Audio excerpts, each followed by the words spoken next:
Okay, so what I wanted to do today is look at Portrait Studio real quickly for this piece right here. I love underwater scenes or near water scenes with the light coming from beneath. I love that kind of stuff. So I wanted to try that. Not sure how to do that with the direct light. I think I'm going to have to turn off directional and turn on point light. And just drag it down for us.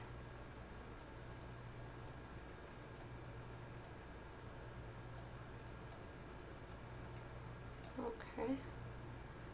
So I'm trying to match it to the painting here. So the light is coming from directly beneath. So I gotta bring it a little lower, just at the neck.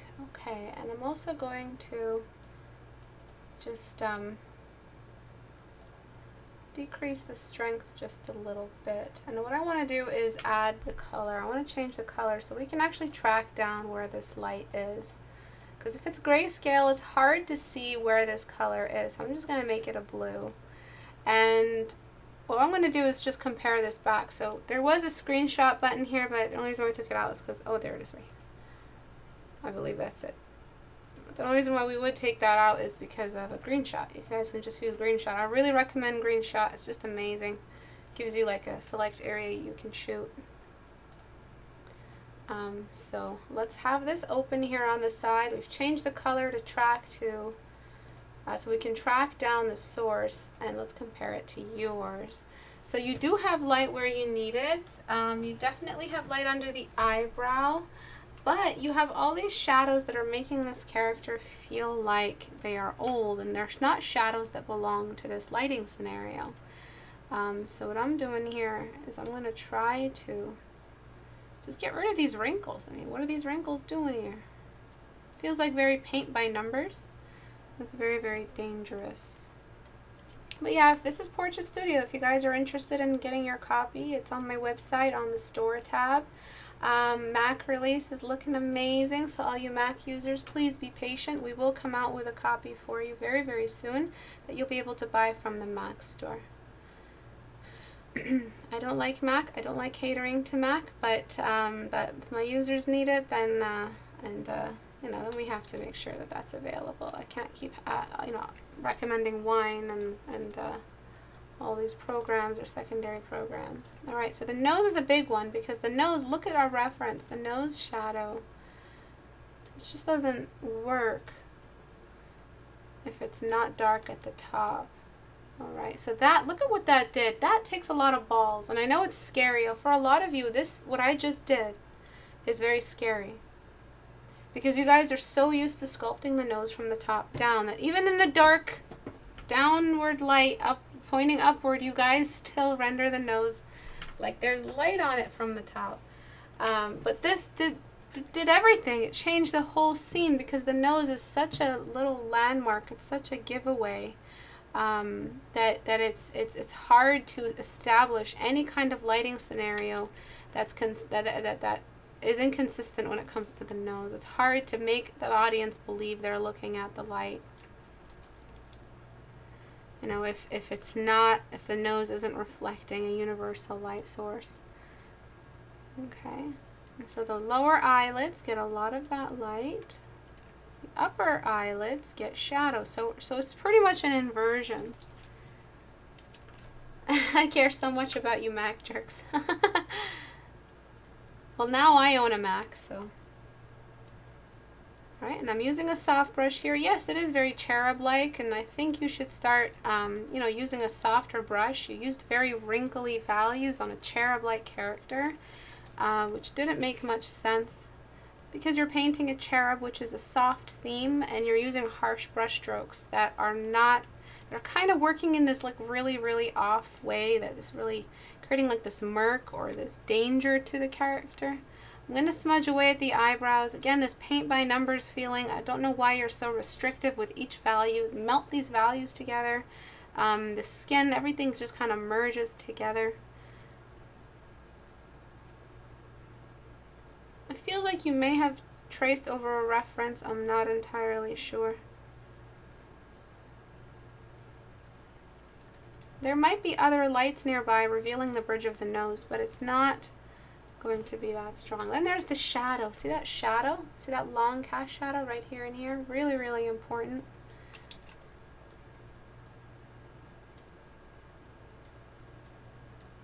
And I'm trying to create that shadow. And now what I'm going to do after is just erase.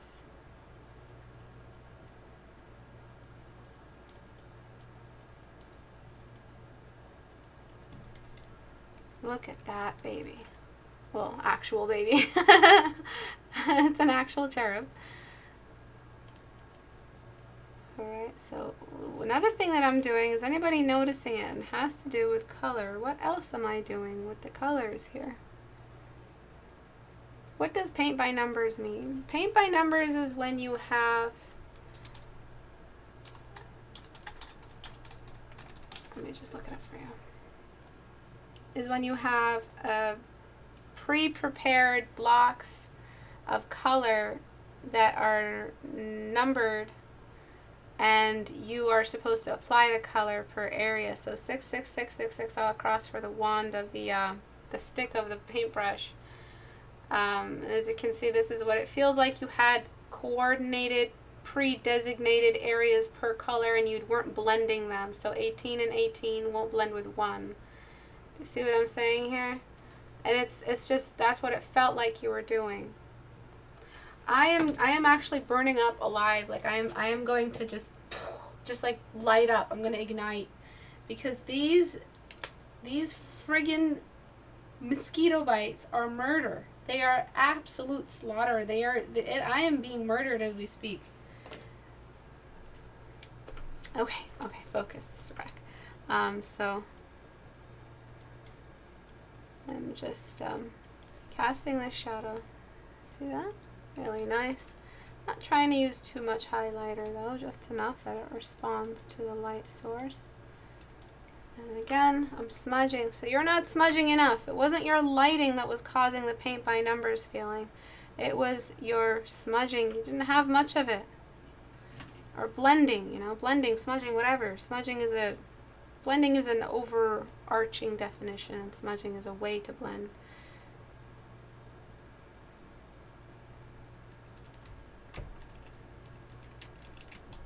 Right.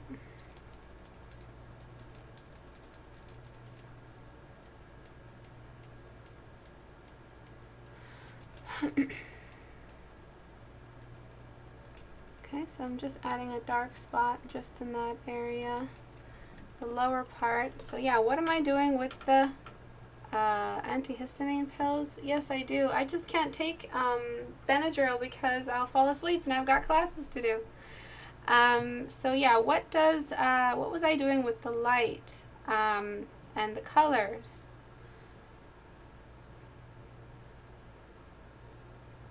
The cast shadow made for an amazing read. Isn't that just astonishing? Yeah, cast shadow is a beautiful thing.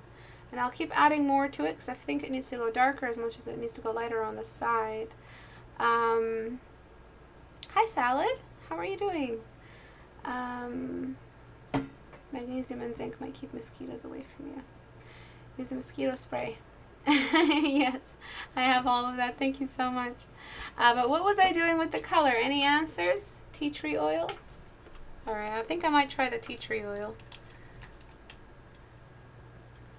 I tried the spray and I haven't tried the pills because I don't want to fall asleep. I do have regular, like, you know, allergy stuff. And then we go into the eraser and just darkening a little bit. Alright, so just from the before and after, just from here, should be nice. Okay, so before, see how it felt extremely blotchy, felt like an older person, very masculine, and after. Okay, so some other components here might need some attention. Exactly, you were applying the color of the light source environment, so using the same color all around. I'm just drop tooling this color right over here.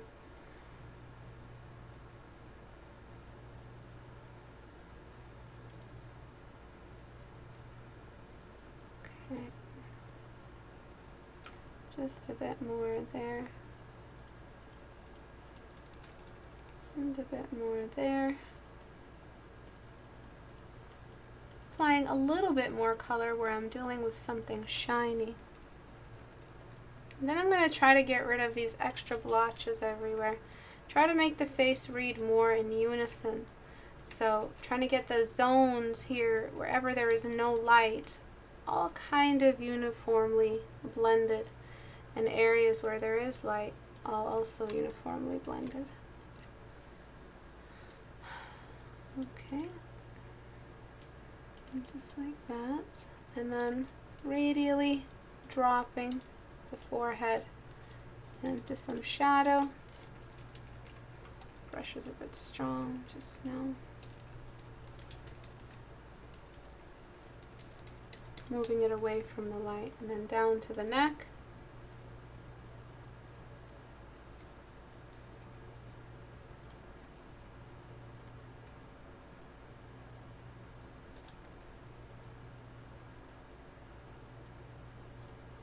Right. Just like that.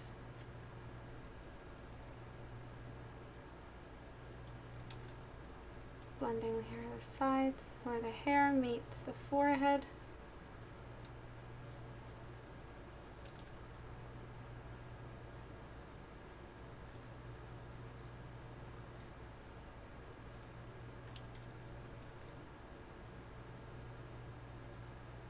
Okay, I'm not sure how big this image is. Image size. Oi.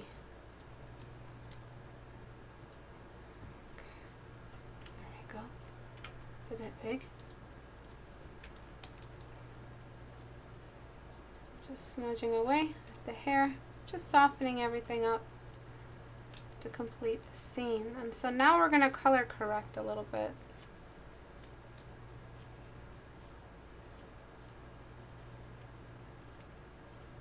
I feel like this little bit of water here is distorting the shape of the torso. The water will reveal the shape of the torso. The torso does a little jut towards the chest. Okay, and so the blue in this case is the environment color, and just take a look at what happens when I bring that in.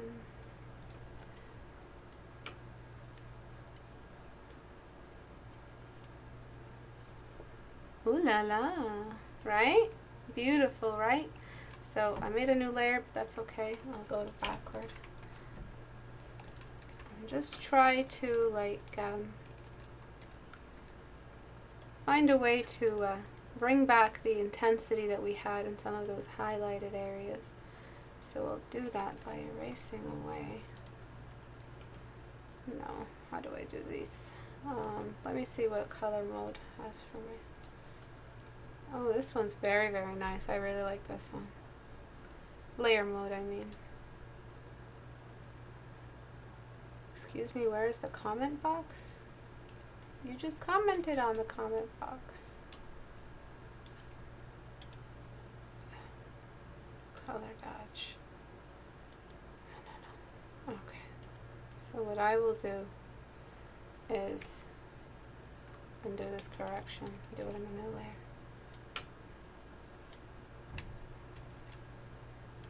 Okay. And then just dodge that.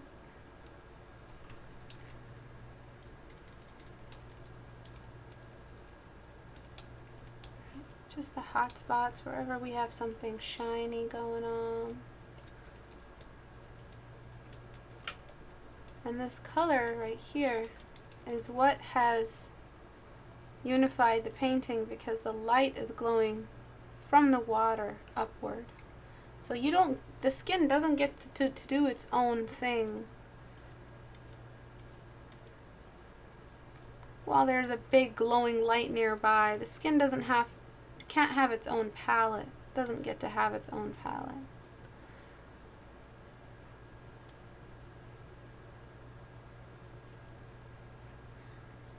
Okay. So what I'm trying to do is show off some subsurface scattering just around here somewhere to show that the light is strong enough to do all this.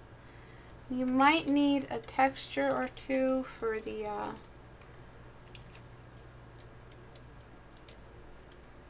water, just some ripples. That effect, the Flingman's effect. I really don't know the name. Flingman. I don't know. The thickness of the neck is starting to feel a little strange to me, so I'm just going to clean that up. And if you feel like there's too much exposure, which I feel like there is, I'm going to get another color nearby to this color. And I'm going to use that as the shadow color, just towards the top. Let's see if darken does something nice for us. And then of course I'll erase where we have light.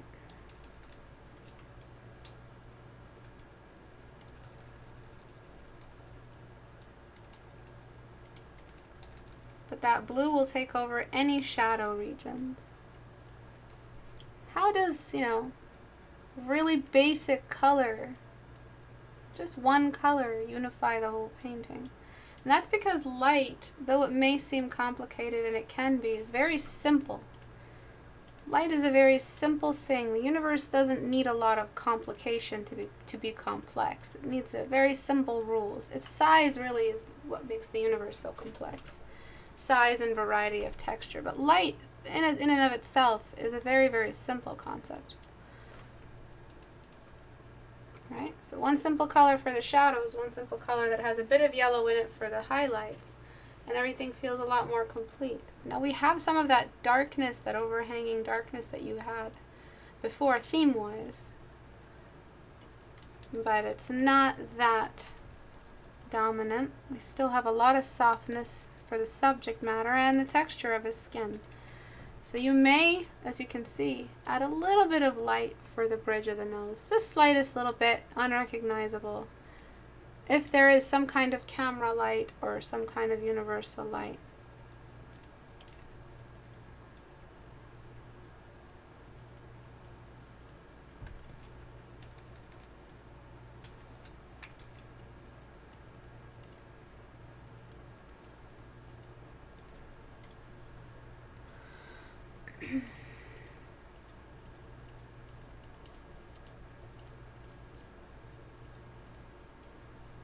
Okay, I really like this little pocket of black. It's brought in a lot of contrast. The eyebrows look off maybe because they have an expression to them.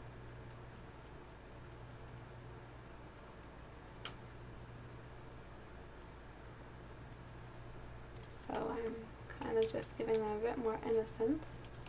And we'll just compare the before and after now. I'm not sure what this little splotch is. Let me just get rid of that actually, because it's throwing off the navigator.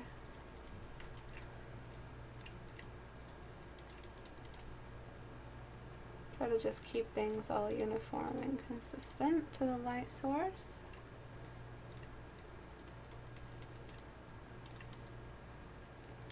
There we go.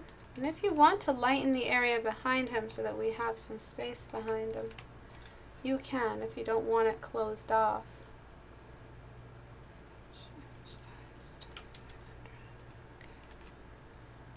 Alright, so take a look at what unifying the light source colors and the shadow colors does. Before, after. Before, after. I did use the soft brush, so I'm just going to apply a sharp and unsharp mask, just so we get some of your texture back. Okay. For stylistic preference, by you saying stylistic, I'm just going to say no. No. No style for you, Daniel. Could we exaggerate or saturate the pink color of the flower and still have it work with the environment? No, it's already so saturated right now, you don't need to saturate it anymore. It's actually at the max saturation because it's at the lower third of the canvas. It has no business being more saturated than what's happening here or demanding more attention than the portrait. Would it look better with that, with another frame, a longer one, just a bit bigger? Seems to be a bit stuffed in there. What do you mean by frame? What about the hair in the front? Will they get tiny reflection from the light? Yeah, absolutely. None for you. So I'm going to grab the light source color and just brush it on.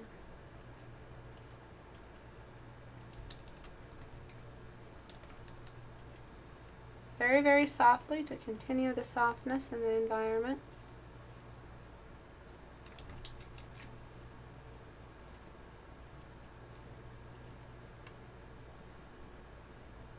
Okay, so any questions at all about this piece?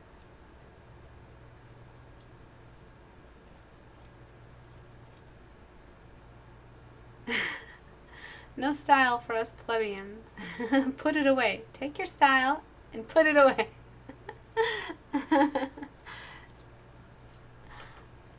Alright, see that? Very, very simple, very soft and out of the way. So before, after, before, after. Okay, so when the reason why I love settings like this is that we have a dark room and we have only one magical light source. That means that things can get pretty monochromatic. They're not actually monochromatic. We have some skin tones in there. And we gave the shadow a really nice navy color. And there's a lot of pink in there and green. But now it's unified by this one consistent light source color. And that's how you get a beautiful piece. When you treat the skin like it's from daylight and you treat the room like it's from nighttime and the pink of the flowers like they're a light source that aren't really a light source, things don't make sense anymore. You might also want to show the body of the character under the water. So I'll save that and put it away. So yeah, Portrait Studio is wonderful for this kind of stuff because it is, it allows you to control the light, allows you to move it around. So for this piece here, I'm just going to use the same thing again, but this time I'll change the light to something a little bit more basic like that. And the reason being is that this piece right here has little to like no lighting at all. So what's happening in this piece? Where's the light coming from? There's like no definition at all. So what I'm going to do is just do a bit of that. And try to work with that as well. So one really big shot, I mean, you could benefit from it because she's looking away, so we'll make her look in the direction the shadows are moving in. I would probably do the opposite. Just something like this alone might be enough. Not sure if I want to, yeah, I will use this. Oh, I see. She just had a nightmare. Hi, baby. Did you guys hear that little squeaky toy? Meow, meow.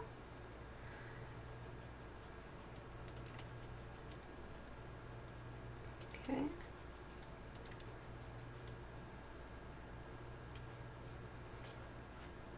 Alright, so just simple shadows go a long way. Just trying to use your colors here.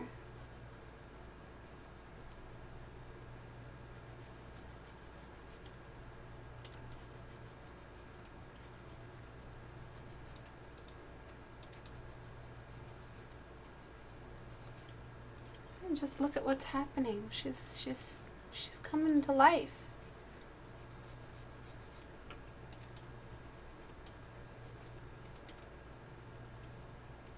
Right, some beautiful magic here.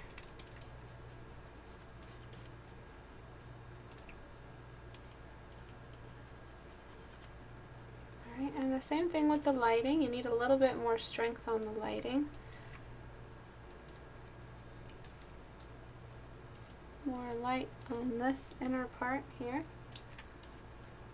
And a bit of smudging as well. Yeah, it looks like they used a really strong blocking brush. Some of the details are really strong with the skin tone that we don't actually have dark spots anymore. We just have texture. which isn't good. Alright, so that should help your painting along. I'm not going to do any more because you have a really intense texture going on in here, and saturation is off the charts. So you really need to think about what it is you're doing with your studies. This is a very weak rendering strength you have. You know, you're not rendering very well, but you're trying color and you're trying all these textured brushes. You've drawn a very beautiful face, but where are the edges of the nose? Why is the nose so rough? Why are some of the details off? Why are you using small little brush strokes for the hair? This is straight up day one beginner hair. But look at the face. You have such great symmetry and beauty. So what happened with the hair? You need some discipline. You need a good spanking from a 14-day challenge. So get yourself set up. Set yourself up with a nice, steady regimen and see what you can do for your edge issues. And you're drawing a face so well as is that I think your 14-day challenge is going to be phenomenal.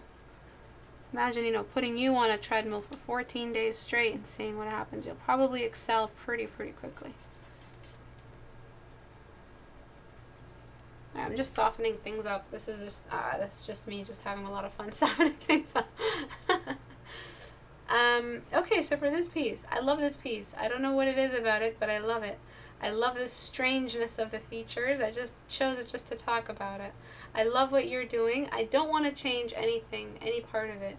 But since you are kind of studying, this eye need. God damn you, liquefy. This eye needs to be a bit stronger and a bit more long. See that? Because the rotation wasn't really intact. That was pretty much the only thing I would have corrected for that. I would push the whole eye over, but again, it's going to take away from that weirdness, which I really like. I like the weirdness going on, but I want to slap your wrist a little and tell you that, you know, you shouldn't be thinking about weirdness just yet. Some people are gifted for a weird perspective on life. Some people are born with a weird perspective on life and a weird perspective on proportions, let's say. It's not a style, it's a habit born from strange perspectives. And they end up being really great at doing those distorted faces that still look proportionate for some reason.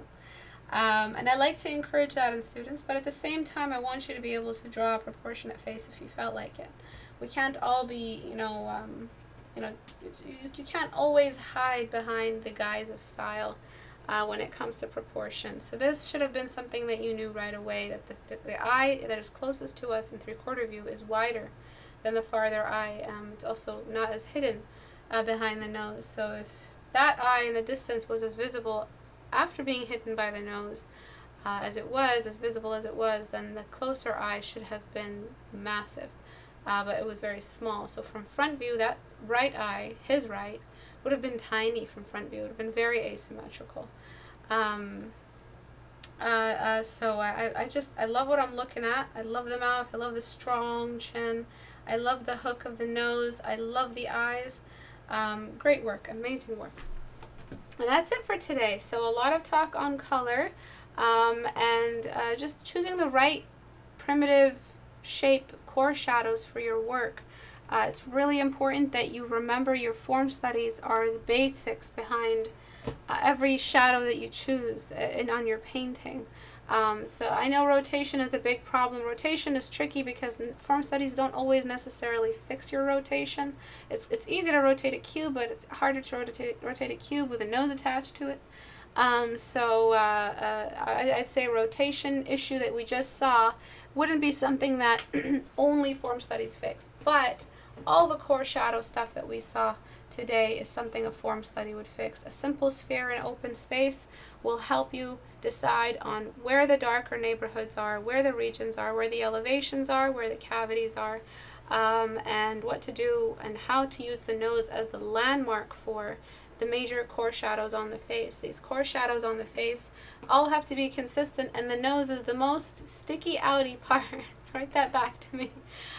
So The nose being so protruded, so high, such a diva, it will reveal the light source instantly. So if for some reason you got some weird hokey pokey light happening on the eyes and the nose isn't reflecting it, I'll follow the nose. I'm not going to follow the eyes because the nose is telling the real tale. So start with the nose. That's a good write that back to me moment. Start with the nose when it comes to lighting. What's happening to the nose in the lighting scenario? The nose is a giveaway for the real nature of the direction of the light source. So the light source, the nose reveals the light source's direction. There we go. Write that back to me. It reveals it better. An eyebrow bone, too short. Chin, too short. Lips, too short. Eyeballs, too short. Nothing is tall enough to reveal the real nature of the light source other than the nose. So make sure you have the nose intact and that you're reflecting the right kind of cast shadow. The cast shadow pointing up in this case, and the cool one, and the cast shadow off to the side, and the warm one. All transform the painting. So I hope today's class was really good for you guys. I'm so sorry I've been starting a little bit early. It's summertime, so we're doing everything towards the evening because it's hot as all hell in the afternoon. So next class will most likely also be a little bit early. Happy 4th of July to everyone. I won't have any classes tomorrow. I might disappear. Might go, I don't know, doing something. So happy 4th of July. I'm very happy to live in the United States. Ever since I moved here, you know, things have just been moving in the right direction for me. I'm very, very proud to live in the United States. And I might even become a citizen soon. So that's really, really exciting. I will see you guys on Thursday. Thank you everyone for watching. For anyone interested in Portrait Studio, you can go to istebrak.com. You can also submit your work for critique going to istebrak.com and clicking on the little Google Plus icon. But yeah, for anyone interested in Patreon, you can join me on Patreon. And I will be assigning the new assignment for next month. Last month's assignment was a character design, and we talked about really, really specific character design components this month. It was really, really fun seeing all the submissions. I actually want to show you guys some of the Patreon submissions from my apprentice group and just show them off a little bit. So our assignment for this month was designing an archaeologist slash mage. So a magically empowered archaeologist, and these are some of my favorite submissions from this month. So there's this one, and where's Pavel's? There's this one. And we talked about, you know, the importance of unifying gesture with costume and expression, all to represent the same character. And there's one more really cutesy one right there. The nose reveals the light direction. Bye, Istebrak. Yeah, I know. I hope I do get the citizenship very soon. But yeah, these are some of the submissions from this month's Patreon meetup. So if you guys are interested in assignments like these, portfolio building, if you're interested in being an apprentice, you can join on Patreon. Just go to istebrak.com and click on all the icons available there. Thank you everyone for joining. I will see you guys on Thursday, hopefully. Bye.